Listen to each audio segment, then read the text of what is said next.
Subscribe करें easy learning with अमन को और बेल आइकन को दबाइए ताकि आप कोई भी नया वीडियो मिस न करें। Good morning student, welcome to my class. पिछले क्लास में हम लोग सेल के बारे में पढ़ चुके थे। आज हम लोग कुछ कनेक्शंस में कुछ लॉ देखते हैं। इलेक्ट्रिकल सर्किट में जो लॉ फॉलो होता है उसके बारे में जानते हैं। विद्युत परिपथ संबंधित नियम, law related to electrical circuit.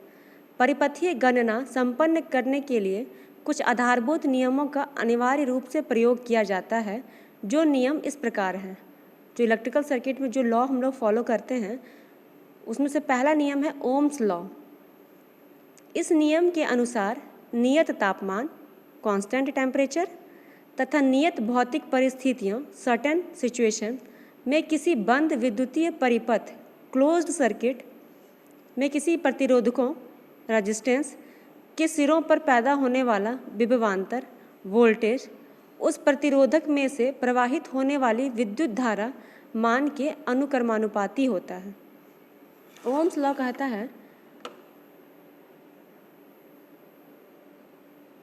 कहता है कि जब टेम्परेचर कांस्टेंट हो तब रेजिस्टेंस पे जो वोल्टेज है, voltage directly proportional to current होगा। अनुक्रमानुपाती मतलब डायरेक्टली प्रोपोर्शनल, व्युत्क्रमानुपाती इनवर्सली प्रोपोर्शनल। अनुक्रमानुपाती जब डायरेक्टली प्रोपोर्शनल होगा तो इफेक्ट सेम होगा दोनों पर। प्रतिरोधकों के सिरों पर पैदा होने वाला विभवांतर वोल्टेज डायरेक्टली प्रोपोर्शनल होगा करंट पे। V directly proportional to I, that means V increase करेगा तो I भी इंक्रीज करेगा, V डिक्रीज करेगा तो I भी डिक्रीज करेगा। तो जब V इक्वल टू I है तो V by I equal to constant और constant V by I equal to R। Ohm's law यही होता है, V by I equal to R। R क्या है यहाँ पे? रेजिस्टेंस है ओम में। V क्या है? वोल्टेज है। I क्या है? करंट है एम्पियर में। यहाँ पे आप देख सकते हैं इलेक्ट्रिकल सर्किट, यहाँ पे रेजिस्टेंस है, ये वोल्टेज है और यहाँ पे करंट फ्लो हो रहा है। तो ओम्स लॉ के अकॉर्डिंग क्या होगा? V by I equal to R। कब होगा? कांस्टेंट टेम्परेचर पर होगा। टेम्परेचर हमेशा कांस्टेंट होना चाहिए। यहाँ पे देख सकते हैं कि इसका ग्राफ है। वोल्टेज का विभवांतर, वोल्टेज वोल्ट में मेजर करेंगे, धारा एम्पियर में मेजर करेंगे। वोल्टेज और करंट का ग्राफ है V directly proportional to I। जब V बढ़ेगा तो वोल्टेज भी बढ़ेगा। यहाँ पे ये वाला जो वर्टिकल प्लेन है ये वोल्टेज को शो कर रहा है और हॉरिजॉन्टल प्लेन करंट को शो कर रहा है। क्या हो रहा है? जब वोल्टेज बढ़ रहा है तो करंट भी बढ़ रहा है। दूसरा नियम है किरचॉफ्स लॉ। वो पहला नियम था Ohm's law, V by I equal to R या V equal to I R constant temperature पे।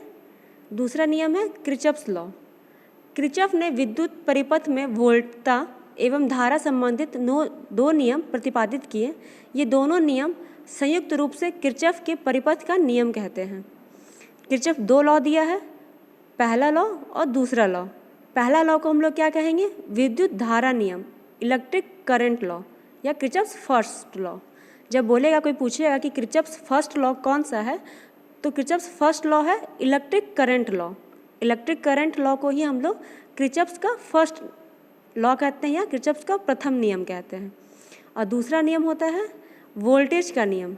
वोल्टेज का नियम किरचॉफ्स का सेकेंड लॉ या किरचॉफ्स का दूसरा नियम कहलाता है।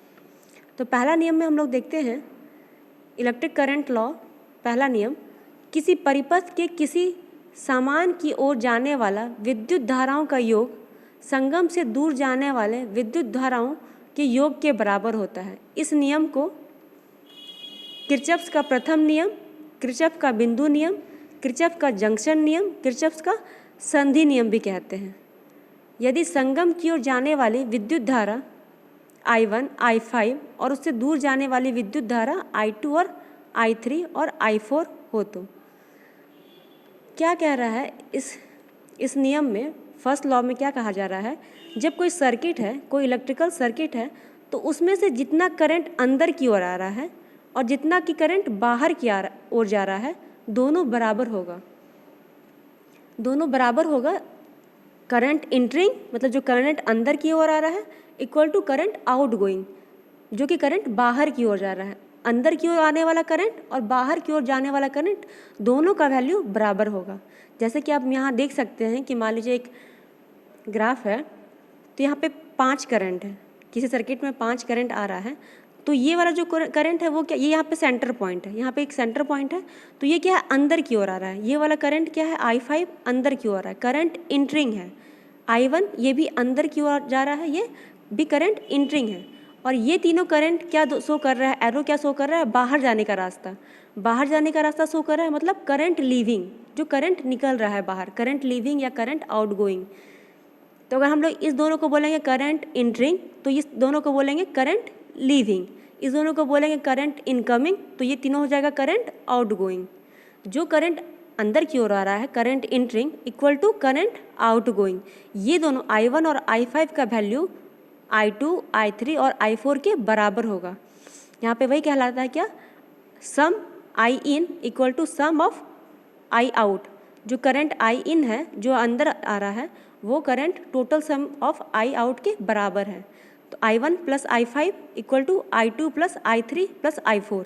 I1 और I5 का जो सम है वो I2, I3 और I4 के सम के इक्विवेलेंट होगा, दोनों बराबर होगा। ये दोनों वैल्यू का मान ये तीनों वैल्यू के मान के बराबर होगा।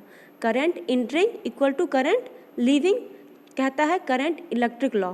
किर्चॉफ्स फर्स्ट लॉ होता है electric law, electric current law. Current law होगा फर्स्ट लॉ, वोल्टेज लॉ होगा सेकेंड लॉ। तो करंट लॉ जो है वो current entering equal to current leaving. इसी को हम लोग कहते हैं किर्चॉफ्स का बिंदु नियम, पॉइंट लॉ, किर्चॉफ्स का जंक्शन नियम, किर्चॉफ्स का संधि नियम। क्योंकि यहाँ पे देखिए क्या है कि पांचों करंट मिलके एक डॉट बना रहे हैं। सेंटर पॉइंट है, सेंटर पॉइंट एक डॉट हो गया, पॉइंट हो गया, इसीलिए कहलाता है किर्चॉफ्स का बिंदु नियम।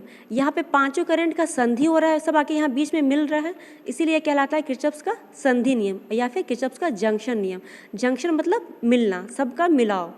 यहाँ पे पॉइंट बनेगा इसीलिए पॉइंट नियम, संधि होगा यहाँ पे इसलिए संधि नियम, यहाँ पे जंक्शन बन रहा है, सबका मिलाव हो रहा है इसीलिए जंक्शन नियम। करंट नियम का 3 नाम है, किर्चॉफ्स का बिंदु नियम, किर्चॉफ्स का जंक्शन नियम या किर्चॉफ्स का संधि नियम।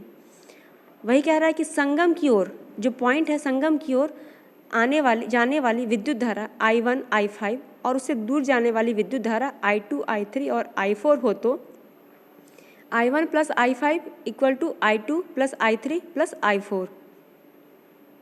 जैसा कि आप सब यहाँ देख रहे हैं, यही वाला चीज़ पहला यही वाला चीज़ कहा जा रहा है कि I1 और I5 का सम है I2, I3 और I4 के सम के इक्विवेलेंट।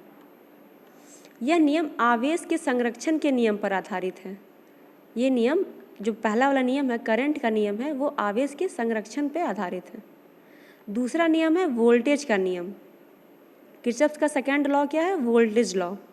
किसी घेरा या लूप के परित सभी विभवांतर का बीजगणित योग शून्य होता है।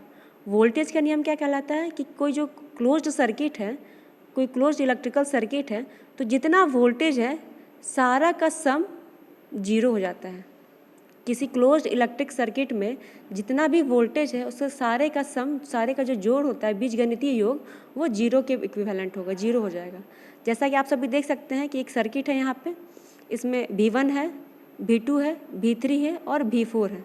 ये क्लोज्ड सर्किट है, तो V1, V4, V3, V2 सारा का सम जो होगा वो 0 हो जाएगा। V1 plus V2 plus V3 plus V4 equal to 0। यह नियम ऊर्जा के संरक्षण पर आधारित है। ये क्या है, conservation of energy. V1 plus V2 plus V3 equal to V4 equal to 0। जब जितना भी वोल्टेज रहेगा सारा का सम 0 हो जाएगा। ये वोल्टेज का नियम कहलाता है और ये किर्चॉफ्स का सेकेंड नियम कहलाता है। और किर्चॉफ्स का सेकेंड नियम क्या कहलाता है, कंजर्वेशन ऑफ एनर्जी। यह नियम ऊर्जा के संरक्षण पर आधारित है, बेस्ड है किसके, कंजर्वेशन ऑफ एनर्जी पे, सेकेंड नियम। और फर्स्ट नियम क्या है, कंजर्वेशन ऑफ चार्ज। यह नियम आवेश के संरक्षण के नियम पर आधारित है। किस पे बेस्ड है, कंजर्वेशन ऑफ चार्ज पे। अच्छा स्टूडेंट, आज का क्लास हम लोग यहीं पर समाप्त करते हैं, आगे क्लास में कुछ और पढ़ेंगे।